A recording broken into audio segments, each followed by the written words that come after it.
ഇന്ന് മുരിങ്ങയ്ക്കായും തക്കാളിക്കായും ചക്കക്കുരുവും മാങ്ങായും ഒക്കെ ഒരു പച്ചക്കറി വെക്കാം. തേങ്ങ അരച്ചുള്ള ഒരു കറി വെക്കാം. അതിനുവേണ്ടി ഒരു സവാള അരിഞ്ഞത് ചെറിയൊരെണ്ണം, ഒരു തക്കാളിക്ക,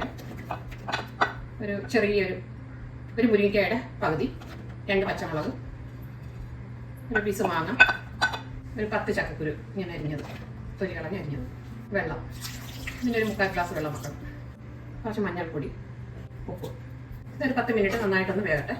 മുരിങ്ങയ്ക്കായും തക്കാളിയൊക്കെ വേകുമ്പോഴത്തേക്ക് നമുക്കിതിനുള്ള അരപ്പ് തയ്യാറാക്കാം.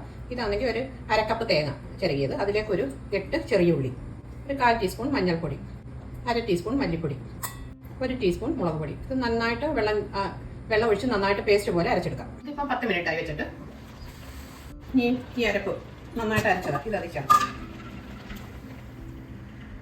കുറച്ച് കഴുകി ഇച്ചിരി വെള്ളം കൂടി ഒഴിക്കാം. ഇതിപ്പോൾ നന്നായിട്ട് ചൂടാക്കിയിട്ട് എടുക്കണം. കുറച്ച് ഉപ്പ് ചേർക്കാം. ഇനി ഇത് നന്നായിട്ട് ചൂടായിട്ടുണ്ട്. ഇനി ഓഫാക്കാം. ഇനി കടുക് വറക്കാം. അതിനുവേണ്ടി കുറച്ച് വെളിച്ചെണ്ണ ഒഴിക്കാം. അതിലേക്കൊരു 1/4 ടീസ്പൂൺ കടുക്, ചെറിയ ഉള്ളി, പിന്നെ ഉണക്കമുളക് ചെറുതായിട്ട് പീസാക്കിയത്, പിന്നെ കറിവേപ്പിലയുണ്ട്, കറിവേപ്പില എടുക്കാം. ഇനി ഇത് ഓഫാക്കാം.